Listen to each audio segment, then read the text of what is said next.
Hello बच्चों, आज हम एक नया चैप्टर स्टार्ट करने वाले हैं जिसका नाम है त्रिभुजों की सर्वांग समता।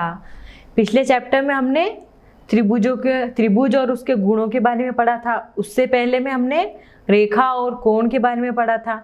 अब हम त्रिभुजों की सर्वांग समता के बारे में पढ़ने वाले हैं। सर्वांग समता एक नया वर्ड है आपके लिए, सर्वांग समता। अब देखो, अब ये मैं आपको बताने वाली हूँ कि सर्वांग समता कहते किसको है। इस पूरे चैप्टर में हम सर्वांग समता के बारे में ही पढ़ेंगे और वो भी त्रिभुजों की। देखो, सर्वांग समता कहते किसको है। अभी आपने बिल्कुल दो चीजें एक जैसी देखी है, बिल्कुल सेम। जैसे देखो, मैं आपको एक एग्जांपल देती हूँ। ये एक बिस्किट है और ये एक बिस्किट है। देखिए, दोनों बिल्कुल एक जैसे हैं कि नहीं है। देखिए, बिल्कुल। तो ये इसका सर्वांग सम है और इसी को हम सर्वांग समता कहते हैं। हुआ क्लियर? देखो, अगर मैं इसको सेम ऊपर रखूं ना तो ये बिल्कुल इस पे ढक जाएगा। समझ में आया? बिल्कुल एक जैसा, तो वो सर्वांग सम कहलाता है। एक और एग्जांपल, ये दो ब्लेड्स हैं एक ही कंपनी की। अब देखो, बिल्कुल शेप साइज बिल्कुल सेम है। अगर मैं इसको एक दूसरे के ऊपर रखती हूँ तो आप ये पता नहीं लगा सकते कि एक ब्लेड सी या दो ब्लेड है। ओके, तो ये आपस में एक दूसरे के सर्वांग सम कहलाते हैं। और एक और एग्जांपल दूं, ये देखिए, ये दो बिल्कुल सेम बुकें हैं, सेम। अगर मैं एक के ऊपर दूसरी रखती हूँ ना, ये देखिए, तो दिख रही है आपको? आप पता भी नहीं लगा सकते कि ये एक बुक है या दो बुकें हैं। तो ये एक दूसरे की सर्वांग सम है। अब पता चल गया सर्वांग सम का मीनिंग क्या है। जो बिल्कुल एक दूसरे के सेम हो उसे हम सर्वांग सम कहते हैं। आगे हम पढ़े, देखिए। और इस चैप्टर में हम त्रिभुजों की सर्वांग समता के बारे में पढ़ेंगे।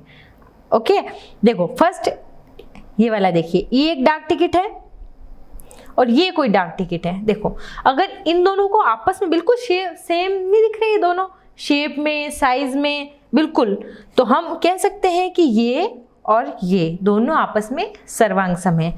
ये ब्लेड देखिए जो मैंने अभी आपको दिखाई, वो आपस में दोनों एक दूसरे की सर्वांग सम है। दो नोटबुक ले लीजिए, अपन ने ली जैसे दो नोटबुक, वो भी आपस में एक दूसरे की सर्वांग सम है। बिस्किट ले लीजिए, एक ही कंपनी के होने चाहिए बिस्किट। जैसे पार्ले जी के अपन देखते हैं तो सेम साइज आती है बिस्किट की, एक ही पैकेट के होने चाहिए, क्योंकि अलग अलग कंपनी के तो अलग अलग होंगे। कोई छोटा पैकेट आता है, कोई बड़ा आता है, तो उसमें साइज बड़ी हो सकती है, लेकिन एक ही पैकेट के बिस्किट जो आपस में सर्वांग सम हो। एक ही सांचे के खिलौने, जैसे कोई खिलौने होते हैं ना, अपन बच्चों के खिलौने आते हैं तो उसमें हम देखते हैं कि कोई स्क्वायर है, कोई राउंड है, कोई, तो वो एक जैसे होते हैं बिल्कुल, तो हम उसको भी सर्वांग सम कह सकते हैं। अब समझ में आया थोड़ा सर्वांग सम का मीनिंग क्या होता है, सर्वांग सम वर्ड। ओके, समझ में आया? सर्वांग सम जो शब्द है उसका क्या अर्थ होता है वो मैंने आपको बताया कि इसको सर्वांग सम यानी दो बिल्कुल एक जैसे दिखने वाली आग, जैसे ये मेरा हाथ है और ये देखो, आपस में बिल्कुल सर्वांग सम में देखा जाए तो इसको हम सर्वांग सम कह सकते हैं। नेक्स्ट,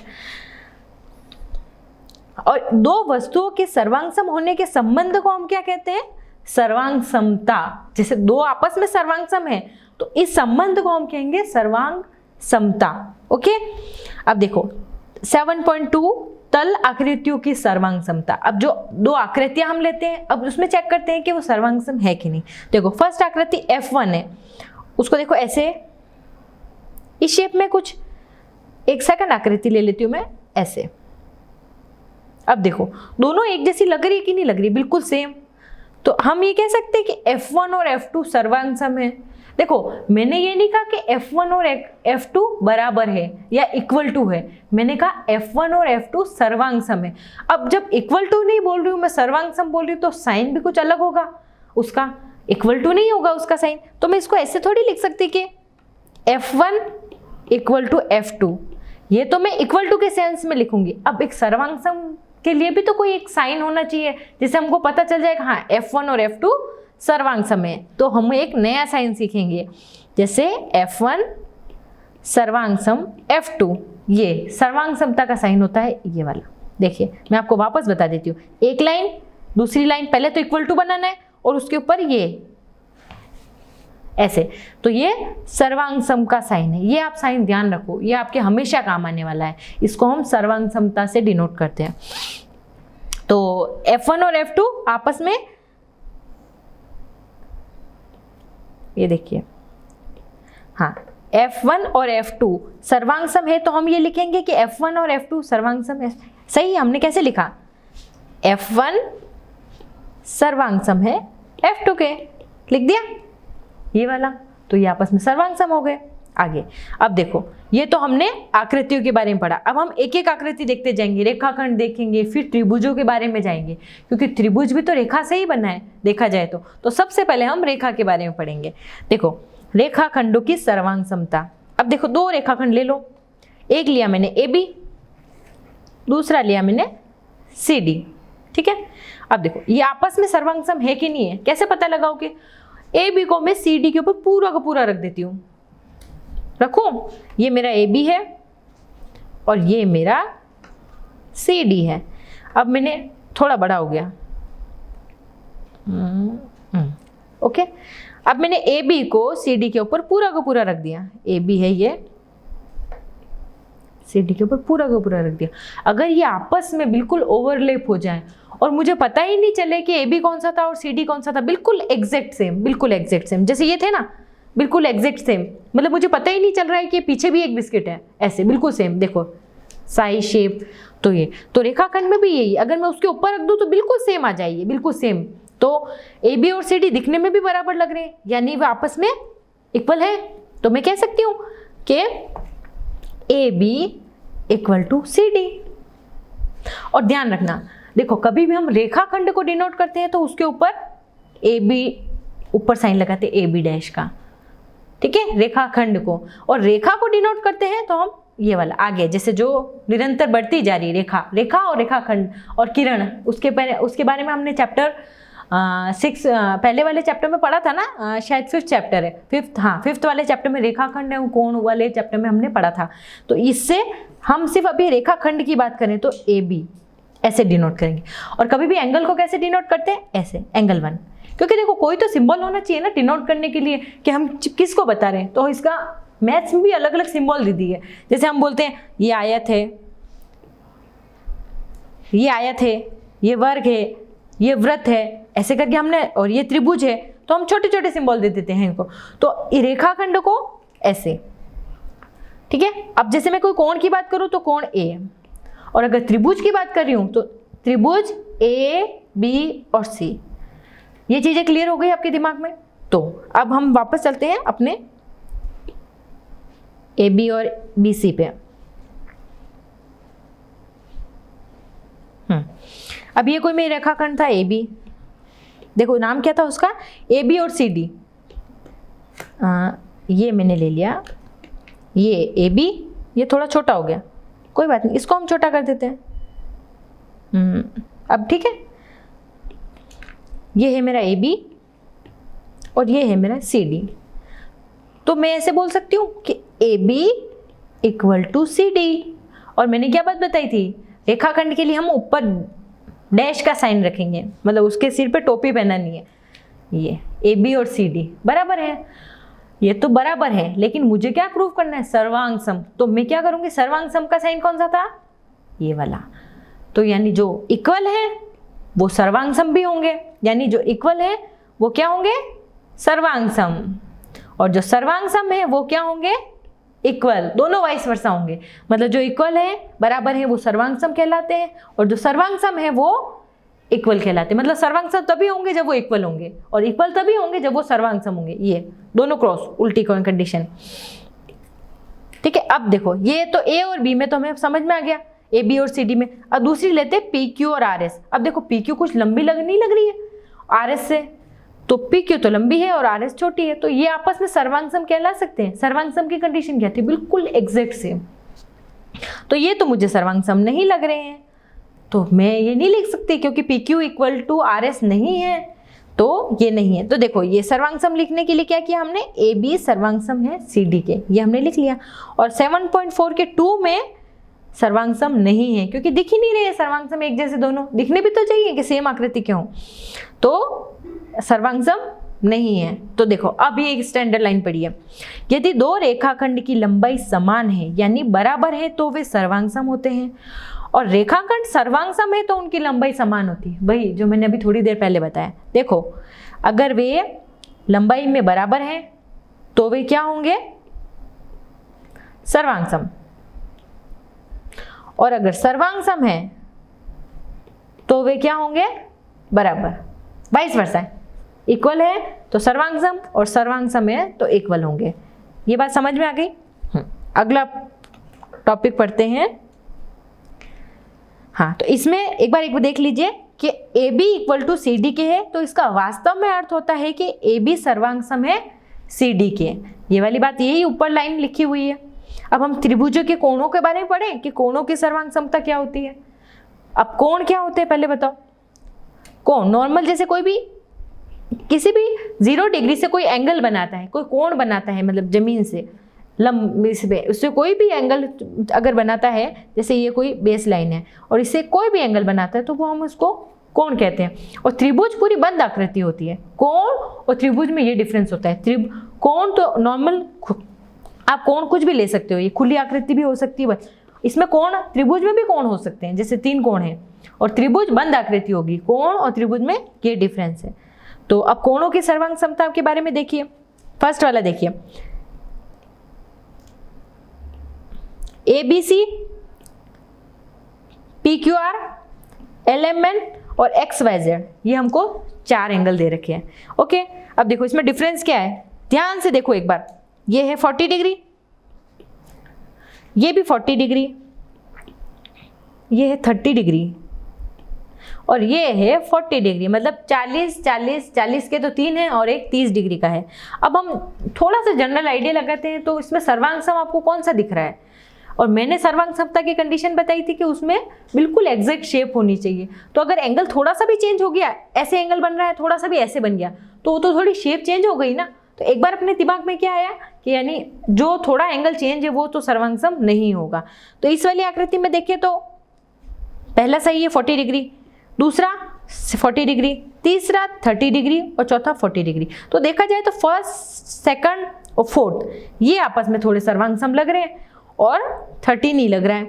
तो ठीक है, एक बार तो इसको क्रॉस कर दिया। अब देखो, अब एक चीज और कंफ्यूज कर रही है कि यार ये थोड़ी भुजा भी आगे जा रही है, तो ये सर्वांग सम होंगे कि नहीं होंगे, ये अपन को थोड़ा कंफ्यूजन है। तो इसके लिए हम आगे देखते हैं। देखो, पी क्यू आर का अक्ष बनाइए और ए बी सी से ढकने का प्रयास कीजिए। सबसे पहले क्यू बी के ऊपर, ओ क्यू बी ए के ऊपर रखिए और क्यू आर कहाँ आएगा, बी सी के ऊपर होगा। मतलब जो जैसा है उसको एग्जैक्ट उसके ऊपर रख दीजिए। जैसे मैंने ए बी सी था, ए बी सी, इसको मैंने एग्जैक्ट पी क्यू आर के ऊपर रखा, तो ए पी के ऊपर आएगा, ठीक है, ए पी के ऊपर आएगा, बी क्यू के ऊपर आएगा और सी आर के ऊपर आएगा, एग्जैक्ट ऊपर आएगा ऐसे। तो इस प्रकार पी क्यू आर सुमेलन ए बी सी से होता है। ए बी सी और पी क्यू आर सर्वांग सम है। तो हम इसको कैसे लिखते हैं, मैंने कैसे लिखना बताया था। देखिए, एंगल ए बी सी सर्वांग सम है, पी एंगल भी लिखना है आगे, ठीक है, एंगल पी क्यू आर के, ए बी सी सर्वांग सम है पी क्यू आर के, तो हम इसको ऐसे लिखेंगे। यानी ये एंगल और ये वाला, ये दोनों तो आपस में हो गए सर्वांग सम।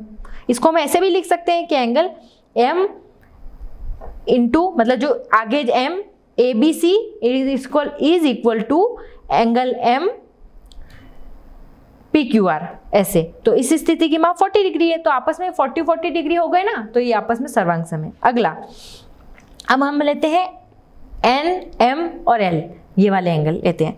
तो इसको भी हम ए बी सी के ऊपर रखेंगे, एग्जैक्ट ए बी सी के ऊपर रखा तो क्या होगा, पूरा का पूरा इसको ढकेगा कि नहीं ढकेगा, उसको पूरा एग्जैक्ट, तो वो भी उसके बराबर होगा। एल एम एन, ओ सॉरी, एल एम एन कितना था, 30 डिग्री था ना, भूल गए ये बात। तो उसको पूरा नहीं ढकेगा क्योंकि 40 डिग्री तो भाई यहाँ आ रहा है, थोड़ा सा ऊपर आ रहा है, तो ये थोड़ा सा ऊपर नीचे होगा। तो यानी एल ए बी सी और एल एम एन सर्वांग बराबर नहीं है, तो ये सर्वांग सम भी नहीं है। अब हम एक्स वाई जेड और ए बी सी के बारे में बात करेंगे। अब देखो, एक्स वाई जेड देखो इसने बोला भी है कि किरण YX और YZ क्रमशः किरण BA और BC से अधिक लंबी प्रतीत होती है। इसके आधार पर आप सोच सकते हैं कि ABC XYZ से छोटा है, परंतु यदि याद रखिए कि आकृति में किरण केवल दिशा को प्रदर्शित करती है, न कि लंबाई को। हमने पिछले चैप्टर में पढ़ा था ना कि किरण क्या होती है, जो निरंतर आगे बढ़ती रहती है, और रेखाखंड फिक्स मेजरमेंट होता है। तो किरण खाली दिशा बता रही है, इसकी लंबाई नहीं बता रही कि कितनी है, तो इससे हमें कोई फर्क नहीं पड़ता। तो हम कह सकते हैं कि एंगल ABC सर्वांग सम है YXYZ के। तो इसको ये भी कह सकते हैं कि MABC इक्वल टू MXYZ। तो हम ये भी कह सकते हैं कि अब कौन कौन से 3 एंगल सर्वांग सम हो गए, एंगल ABC, एंगल PQR और एंगल XYZ। अब इसमें देखो लिखा भली इसको ऐसे है, लेकिन ये कौन से एंगल की बात हो रही है, देखो जिससे एंगल बना रहा है, यानी ये वाला एंगल B, ये वाला एंगल Q, ये वाला एंगल M और ये वाला एंगल Y, यानी जो बीच में होता है ना B, जो लिखते हैं ना जैसे अपन A, B और C, तो हम इसमें B की बात कर रहे हैं, B बीच वाला जो होता है ना उसकी बात करते हैं, और A और C तो मतलब जहाँ से शुरू हो रहा है और जहाँ पे ख़त्म हो रहा है, तो B, Q, Y, ओके। तो यानी ये तीनों त्रिभुज आपस में एक दूसरे के सर्वांग सम है। तो हमको सर्वांग समता का साइन भी पता चल गया, 2 इक्वल और ऐसे। तो हम कह सकते हैं कि तीनों त्रिभुज सर्वांग सम है और ये थर्ड वाला त्रिभुज सर्वांग सम नहीं है। नेक्स्ट, यदि 2 कोणों की माप समान हो तो वे सर्वांग सम होते हैं। यदि 2 कोण सर्वांग सम है तो उनकी माप भी समान होती है। देखो ये भी वही वाली उल्टी बात बोल दी कि अगर कोण की माप समान है तो वे सर्वांग सम होंगे, और अगर सर्वांग सम है तो कोण की माप समान होगी। ये दोनों वाइस वर्सा है। अब हम आगे वाला टॉपिक पढ़ेंगे, त्रिभुजों की सर्वांग समता। पहले हमने कोणों की पढ़ी थी, अब त्रिभुजों की, पूरे त्रिभुज आ जाएंगे इसमें तीनों। अब देखिए ये कोई ABC और PQR के कोई त्रिभुज है, ये है ABC और ये है PQR, ये कोई 2 त्रिभुज है। अगर इनकी हम कह रहे हैं कि A, B और C सर्वांग सम है PQR के, इसका मतलब इसकी हर एक भुजा उस भुजा के बराबर होगी, हर एक कोण उस कोण के बराबर होगा, क्योंकि बिल्कुल एग्जैक्ट सेम है। मैंने बताया था ना कि जैसे बिल्कुल जो ये शेप है वो की वो शेप होनी चाहिए, यानी उसका जो एंगल उसके एंगल के, उसकी लाइन इसकी लाइन से बिल्कुल एग्जैक्ट सेम होना चाहिए। तो हम कह सकते हैं कि PQR, हाँ अब इसमें ABC के सर्वांग सम है। अब इसमें संगत शीर्ष कौन कौन से होंगे, देखो बिल्कुल एग्जैक्ट अपन को वही निकालना है जो अपन को दिखता है इसमें, ये ध्यान रखना। अगर मैं बोलूँ ये कोई B पॉइंट है, अब आपको दिखने में ये वाली भुजा इसके बराबर लग रही है, AB BC QR के बराबर लग रही है कि नहीं लग रही है, AC PR के बराबर लग रही है कि नहीं लग रही है, और AB PQ के बराबर लग रही है। तो अब हम इसमें आगे और पढ़ें तो इसमें 3 चीजें होगी, एक तो संगत शीर्ष होंगे, संगत भुजाएं होगी और एक संगत कोण होंगे। शीर्ष देखो सबसे पहले देख लो शीर्ष कौन कौन से हैं इसमें। शीर्ष ये B Q A P C और R, ये तो है शीर्ष, मतलब पॉइंट, जो तिकोने कोने जो होते हैं ना उनको शीर्ष बोलते हैं। अब है दूसरी है संगत शीर्ष हो गए। अब संगत भुजाएं, भुजाएं यानी जो जिससे त्रिभुज बना है, 3 भुजाएं होगी ना उसकी, वो भुजाएं। और तीसरा है कोण, वो आपस में लाइनें एक दूसरे को काट रही तो कुछ एंगल कोण का निर्माण भी तो करिए, ऐसे कौन सा कोण, ऐसे ऐसे ये वाला कोण, तो ये वाले कोण। अब हम इनके कोणों के बारे में पढ़ेंगे। देखो मैं बताती हूँ, सबसे पहले संगत शीर्ष। अब शीर्ष कौन कौन से, अब जो आपस में एक दूसरे के संगत है, जैसे मैं बोलूँ कि जैसे ये अपने पढ़ा था कि, तो अगर इन दोनों को एक साथ रख दूं मैं, तो मैं कहूँगी ये कोना इस कोने के बराबर है, ये वाला कोना इस कोने के, ये नीचे वाला कोना इस कोने के, और ये वाला कोना इस कोने के, है ना। अब ये वाली लाइन इस वाली लाइन के बराबर है, ऊपर वाली लाइन इस वाली की लाइन के बराबर है, नीचे वाली लाइन इस वाली की लाइन के बराबर है। तो मतलब जो एग्जैक्ट उसमें है वही एग्जैक्ट ये वाला भी लेना है, दोनों एंगल का कंपैरिजन बराबर करना है। जो आपने इस लाइन से और जहाँ से शुरू किया है ना, वही इधर से भी शुरू करना है। देखो जैसे मैं आपको बताती हूँ, ये चीज़ आपको इसमें ध्यान रखनी पड़ेगी, बिल्कुल एग्जैक्ट। अब शीर्ष की बात करूँ, अब देखो एक बार देखा जाए तो अपन को बिल्कुल दोनों एक जैसे लग रहे हैं, तो यानी मैं एक तरह से कह सकती हूँ कि A और P बिल्कुल एग्जैक्ट शीर्ष है, A और P बी और क्यू, तो देखो बी और क्यू बिल्कुल एग्जैक्ट शीर्ष है। सी और आर एग्जैक्ट शीर्ष है। मतलब इसमें बताने का मतलब ये था कि आप ये नहीं कहोगे भाई ए है, ए जो एंगल है वो क्यू के संगत है, नहीं, जो जिसके सिमिलर दिख रहा है ना, ऊपर वाला कोण तो इसके भी ऊपर वाला, इधर नीचे वाला कोण तो इसके भी नीचे वाला, बिल्कुल एग्जैक्ट सेम लेना है, तो ही वो सर्वांग होगा और आपका क्वेश्चन सही होगा। वरना आपने थोड़ी सी भी मिस्टेक कर दी, ये वाली तो भुजा ले ली, ये वाला दूसरा कोण ले लिया, या ये वाला ऊपर वाला कोण ले लिया, ये वाला नीचे वाला कोण ले लिया, तो वो गलत हो जाएगा। बिल्कुल एग्जैक्ट सेम लेना है। अब इसमें ए ऊपर है तो पी भी ये वाले लेना है, बी इधर है तो इसमें क्यू ये वाला लेना है, सी इधर वाला है तो आर इधर वाला लेना है, ऐसे। तो समझ में आया? ए पी के है, बी क्यू के है, बी क्यू के, और सी आर के, सी आर के हो गए। ये तो थे। अब संगत भुजाएं बताते हैं। देखो संगत भुजाएं यानी जो जिससे बना है कोण। फर्स्ट वाला ए बी और पी क्यू, देखो ए बी का है ये, इसके संगत भुजा कौन सी दिख रही है? P Q. Second B C और क्यू आर, देखो बी सी का है, ये मेरा बी सी, इधर क्यू आर का है। और देखो ये चीज भी ध्यान रखना, अगर मैंने बी सी बोला है तो इधर मैंने क्यू आर बोला है, जहां से शुरू हो रहा है उधर भी वहीं से। अब मैं इसको सी बी नहीं बोल सकती, या मैं इसको आर क्यू नहीं बोल सकती, या क्यू आर नहीं बोल सकती, उल्टा सीधा इसका नंबर चेंज मत करना। जिस नंबर में आप इधर देख रहे हो ना, उसी नंबर से। अगर पहले बी सी आया है तो इधर भी क्यू आर पहले आएगा, ऐसे नहीं कि आप आर क्यू कर रहे हो, ये भी बहुत ध्यान रखना इसमें। थर्ड ए सी और पी आर। अब ए सी कहाँ है? ए सी और पी आर, अगर ए ऊपर वाला है सी नीचे वाला, तो पी भी ऊपर वाला और आर नीचे वाला, बिल्कुल एग्जैक्ट उनका। ऐसे आपने आरपी नहीं कर दिया, बिल्कुल उनका सीरियल नंबर भी बिल्कुल वही रखा जो जहां से शुरू हो रहा है। अब संगत कोण की बात कर लेते हैं। चलो संगत कोण, एंगल ए एंगल पी के बराबर है। अब second angle B angle Q के बराबर है, और एंगल सी ये एंगल आर के बराबर है। हो गए तीनों चीजें, एक बार समझ में आ गई आपको? मैंने त्रिभुजों की सर्वांग समता का नियम पढ़ाया।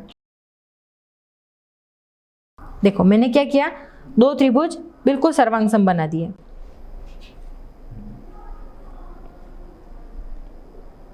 ओके, अब मैंने इसको बोल दिया ए बी और सी है, ये पी क्यू और आर है, ये कोई दो त्रिभुज बना दिए। अब मैंने इसमें पूछा शीर्ष सर्वांग सम कौन कौन से होंगे, बिल्कुल संगत कौन कौन से होंगे? तो ए का संगत होगा पी, बी का संगत होगा क्यू, और सी का संगत होगा आर। अब भुजाओं की बात करूं तो ए बी पी क्यू के, बी सी क्यू आर के, और ए सी पी आर के। अब कोण भी होंगे इसमें कुछ, अब कोण देख लो, एक एंगल ए पी के, एंगल बी क्यू के, और एंगल सी आर के, ऐसे। तो तीन शीर्ष हो गए, तीन भुजाएं हो गई, और तीन कोण हो गए। ये चीज समझ में आ गई त्रिभुजों के केस में? ओके, हम आगे देखते हैं।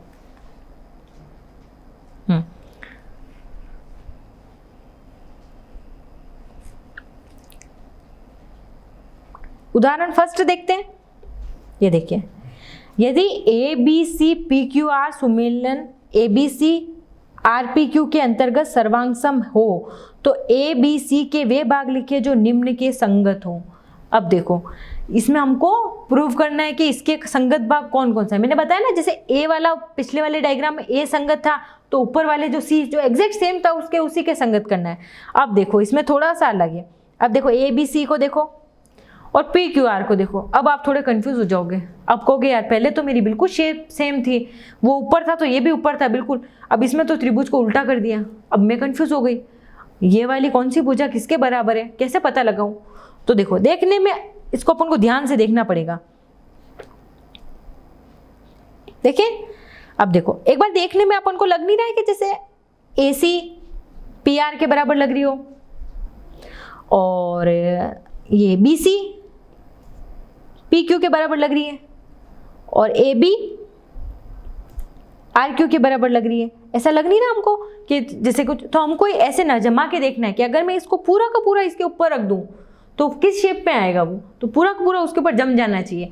तो पी क्यू आर के, तो हमको वो संगत भाग लिखने हैं। और इसमें सर्वांग समता का रूल ए बी सी और ए बी सी, देखो शुरू कहाँ से हो रहे हैं, देखना ध्यान से, ए बी और सी यहाँ से शुरू हो गए, और इधर के हम शुरू कहाँ से हो रहे हैं, आर क्यू और पी। सही है, जो सबसे पहले शुरू हुआ उसके 3 बराबर लग रहे थे हमको, तो ये इसके बराबर हो गया।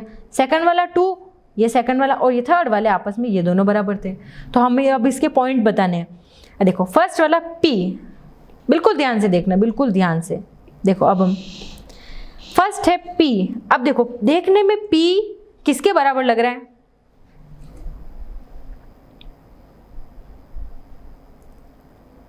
हाँ इसमें फर्स्ट वाला P, Q और RP, ये 3 चीज़ें बतानी है हमको कि P, इसमें P के एंगल P का सर्वांग सम इसमें एंगल कौन सा है, बिल्कुल एग्जैक्ट सेम कौन सा है। अब देखो ध्यान से देखोगे तो P के बराबर लग रहा है ये C, क्योंकि हमने पहले मैच करके देखा था ना, बिल्कुल एग्जैक्ट ऊपर रख के देखा था, तो P के बराबर लग रहा है C वाला एंगल। और Q के बराबर ये Q ये कौन सा एंगल है, B, तो इसके लग रहा है B।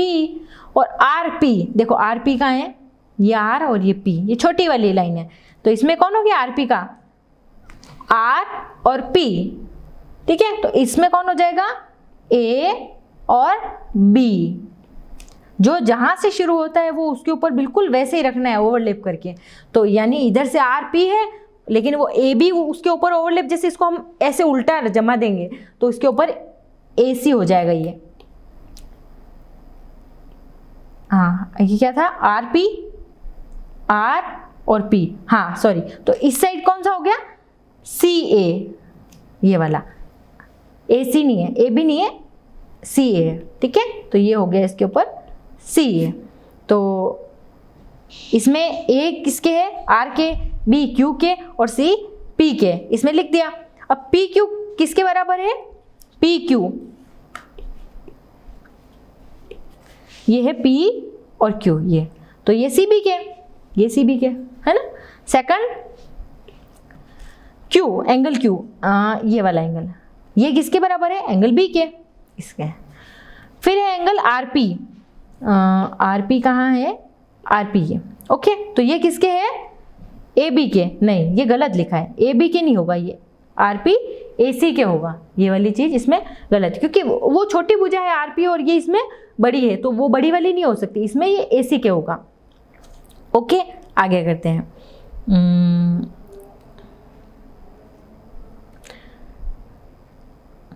हाँ ये देखो 2 त्रिभुजों के मान लीजिए ABC PQR दिए हुए हैं, तो उनमें आपस में कुल 6 संभव सुमेलित है, उनमें से 2 सुमेलित है, जैसे ABC और सेकंड है ABC QRP के सुमेलित है।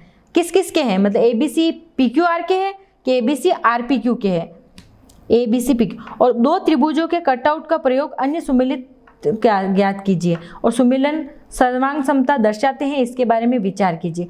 मतलब आपस में 6 पॉइंट अपन को लेने, कौन कौन से लिए थे हमने, एक तो 3 शीर्ष, 2 भुजाएं और 3 कोण, वो वाले आप ले सकते हो। और जो अपन ने जहां से शुरू किया, जैसे ABC और PQR 2 हैं, तो जो जहां से शुरू हो रहा है उसी को हम PQR वहीं से मेंशन करेंगे। तो हम जो त्रिभुज ABC PQR के सर्वांग सम है, ऐसा हम लास्ट में लिख देंगे। अब आगे प्रश्नावली करें, प्रश्नावली 7.1 देखो। प्रश्नावली 7.1, 2 रेखाखंड सर्वांग सम होते हैं यदि, मतलब 2 रेखाखंड सर्वांग सम कब होंगे, जब उनके माप बिल्कुल समान हो। जैसे मैंने बोला AB और BC आपस में सर्वांग सम है, तो उनके जब कब होंगे, जब उनके भुजाओं का माप बिल्कुल बराबर हो, तो उनका माप बराबर हो तब।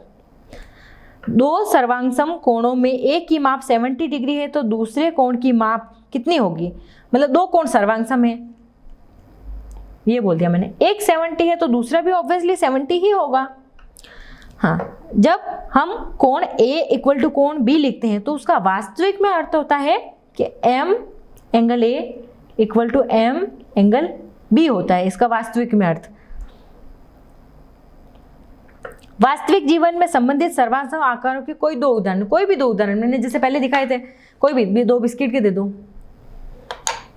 दो ब्लेड्स के दे दो, ऐसे दो कोई भी जो सेम ब्लेड है उनके दे दो, दो कॉपीज के दे दो, दो त्रिभुज की जो बिल्कुल शेप है, या खिलौने टॉय के दे दो कि वो बिल्कुल एग्जैक्ट सेम है, या फिर पेपर्स के दे दो, A4 साइज के पेपर होते हैं बिल्कुल एक जैसे सेम होते हैं। तो कोई भी आप है जो आपके दिमाग में एग्जाम्पल आए वो आप दे सकते हो। हाँ, अब यदि थर्ड क्वेश्चन, ओके, यदि सुमेलन ABCEFED के अंतर्गत ABCFED के सर्वांग सम है, ये वाला सर्वांग सम का साइन है, तो त्रिभुज ABC के संगत सर्वांग सम भागों को लिखिए। ये देखिए, ये मैंने कोई दो त्रिभुज लिए,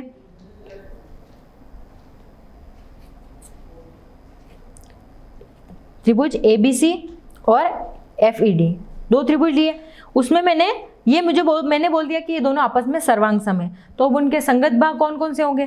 तो देखो बिल्कुल जैसे एग्जैक्ट अपने लिखा है वैसे ही एग्जैक्ट हम बोलेंगे। देखो डायग्राम में क्या दिख रहा है, AB सर्वांग सम है FE के, तो जैसे AB पहले आ रहा है, AB FE, पहले A है फिर B है, इधर F है इधर E है, जो पहले है वो पहले है, बिल्कुल एग्जैक्ट। अगर AB FE, AC और FD, ये AC हो गया और ये FD के, और इधर है BC और इधर है ED के, मतलब बिल्कुल एग्जैक्ट सेम, तो तीनों भुजाएं आपस में सर्वांग सम हो गई। अब एंगल की बात करूं तो एंगल A F के, B E के और C D के सर्वांग सम हो गया। ओके, तो ये आपस में सर्वांग समता की कंडीशन या तो आपको पूछ लेंगे कि सर्वांग सम है तो ऐसे प्रूफ करो कि इसमें कौन कौन सी भुजाएं बराबर होगी, कौन कौन से कोण, या फिर आपको कोण दे देंगे और पूछेंगे ये सर्वांग सम है कि नहीं है, तो अपन को दोनों वाइस वर्सा आना चाहिए।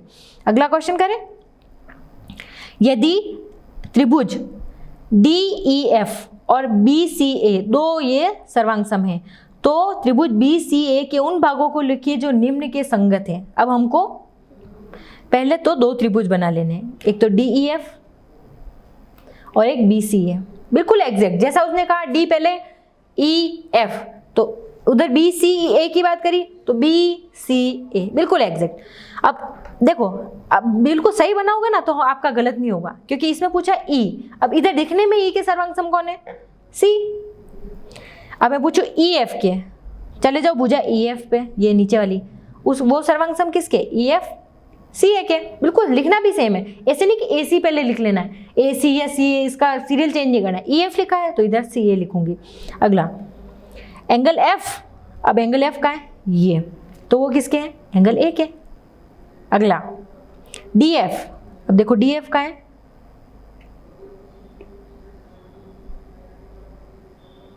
ये है DF, ये किसके है? BA के। DF लिखा है तो मैं इधर BA लिखूंगी। ओके,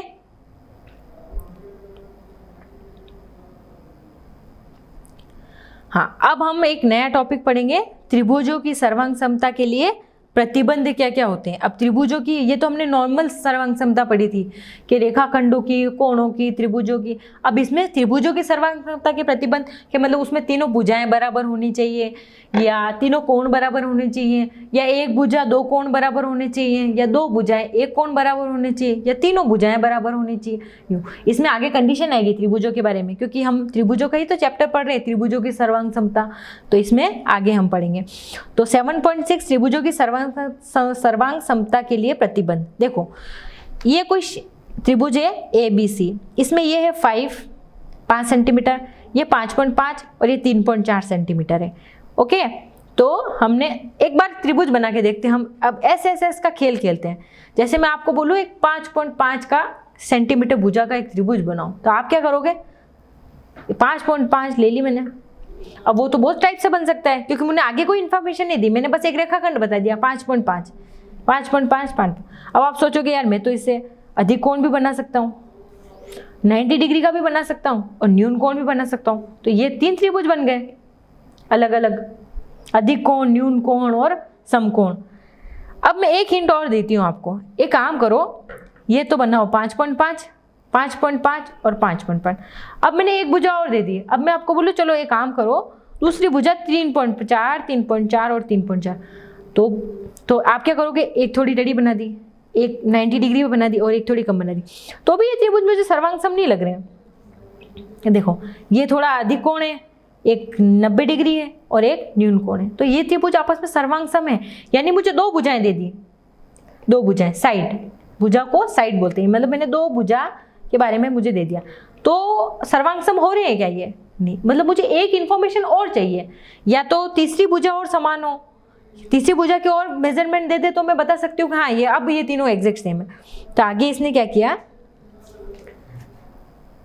ये हो गई 5.5, ये हो गई 3.4। अब तीसरी वाली भुजा दे दी इसने 5। अपन वो प्रकार और उससे नहीं बनाते थे पेंसिल से, एक 5 सेंटीमीटर की लेते थे, फिर हम कंपास से 3 सेंटीमीटर का चाप काटते थे ऐसे, फिर इधर से 5 लिया और कंपास से फिर हमने ऐसे आड़ा काटा, फिर हम तीनों को मिला देते थे, ऐसे करते थे ना मैथ्स में।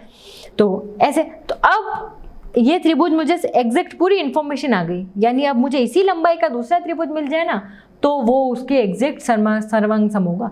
तो ये कौन सा रूल हो गया, साइड साइड साइड, मतलब साइड यानी भुजा। इस देखो इंग्लिश में याद रखना पड़ेगा थोड़ा, क्योंकि इसमें हमको यही टर्म दी है, इसको हिंदी में बोलते हैं भुजा भुजा भुजा, यानी एस एस एस टर्म जो त्रिभुजों में लागू होती है। इसके रूल क्या है, एस एस एस सर्वांग समता प्रतिबंध, यदि दिए गए सुमेलन के अंतर्गत एक त्रिभुज की तीनों भुजाएं क्रमशः दूसरे त्रिभुज की संगत भुजाओं के बराबर हो तो तीनों त्रिभुज सर्वांग सम होते हैं। मतलब इसकी तीनों भुजाएं एग्जैक्ट बराबर और इसकी त्रिभुज की तीनों भुजाएं एग्जैक्ट बराबर है तो वापस में सर्वांग सम होंगे। ओके, संगत भुजाएं भी ध्यान रखना, ऐसे नहीं कि ये वाली दे रखी है तो उसमें वो दूसरी वाली, आपस में संगत भी होनी चाहिए कि 3 है तो इधर भी 3, इधर 4 है तो इधर भी 4 और इधर 5 है तो इधर भी 5, मतलब संगत होनी चाहिए पूरी एग्जैक्ट, तो वो आपस में सर्वांग सम होंगे। एक उदाहरण देखते हैं, उदाहरण 2, त्रिभुज ABC और PQR में AB 3.5, BC 7.1, देखो AB का है देखते जाओ 3.5, BC 7.1 और AC 5 सेंटीमीटर। अब दूसरा त्रिभुज है PQR, इसमें PQ दे रखा है, PQ 7.1, QR, अब देखो मैं अलग कर देती हूँ, ये 7.1 है, ये 7.1 है, ये दोनों बराबर है ताकि अपन को पता चल जाए कि दूसरा 3.5, ये 3.5 है, सेम कलर हो गया, ये 3.5 है और ये वाली भी 3.5, ये ब्लू कलर है। ओके, ये और तीसरी है 5 सेंटीमीटर, येलो वाली 5 सेंटीमीटर, ये 5 सेंटीमीटर। तो आपस में सर्वांग सम होगी कि नहीं होगी ये अपन को पता लगाना। अब त्रिभुज थोड़ा उल्टा घुमा दिया तो आप थोड़े कंफ्यूज हो गए कि अरे यार ये तो मुझे सेम दिख रहा है कि नहीं दिख रहा है, पता नहीं चल रहा है। तो मैं लैंग्वेज लिखना स्टार्ट करूँ एक बार स्टेप बाय स्टेप। देखो सबसे पहले बोला AB और RP, AB और RP ये 3.5 थी, BC और PQ, BC और PQ ये भी 7.1 है और AC और QR 5 सेंटीमीटर है। तो अगर तीनों भुजाएं की इक्वल होगी तो ये आपस में क्या होंगे, सर्वांग सम। अगर 3 भुजाएं दूसरे त्रिभुज की संगत भुजा 3 भुजाओं के बराबर हो तो वो आपस में सर्वांग सम कहलाते हैं। ओके, अगला क्वेश्चन देखिए, थोड़ा बहुत समझ में आया, आप प्रैक्टिस करेंगे ना तब ये सारी चीज़ें आपके कॉन्सेप्ट क्लियर हो जाएंगे। अभी तो आप क्या पढ़ रहे हैं, पर बुक में मेरे साथ साथ देखते रहिए और उसके बाद में जब ये वीडियो ख़त्म हो जाए उसके बाद में आप खुद से ये सारे क्वेश्चन करना, और जहाँ पे आपको कन्फ्यूजन आए फिर से वीडियो देखो, क्योंकि देखो एक बार सुनने से एक बार समझ में नहीं आता, जब तक आप खुद से नहीं करोगे ना सवाल तब तक आपको समझ में नहीं आएंगे। खुद से करो, एक बार करो, 2 बार करो, बार बार ट्रायंगल बनाओ, ये PQR है, ये ABC है, ऐसे बार बार प्रैक्टिस करोगे तो आपको ये सारी चीज़ें क्लियर हो जाएगी। एक बार में नहीं आता, 1 बार 2 बार 3 बार करो और बार करो। ओके, अगला क्वेश्चन देखिए, उदाहरण 3 7.13। अब इसमें देखो कुछ इंफॉर्मेशन दे रखी है, AD और CD ये दोनों आपस में बराबर है। दूसरा AB और CB, सेकंड ले लूँ मैं, AB और CB ये दोनों आपस में बराबर है। हाँ, तो हमको एक प्रूव करना है कि एंगल ABD और CBD में बराबर भागों के 3 युग्म बताने मुझे। ओके, तो देखो सबसे पहले आपको क्या क्या बराबर दिख रहा है वो बता दो, और दूसरा मुझे प्रूव करना है कि ABD और CBD आपस में सर्वांग सम है कि नहीं है, ये भी हमको बताना है।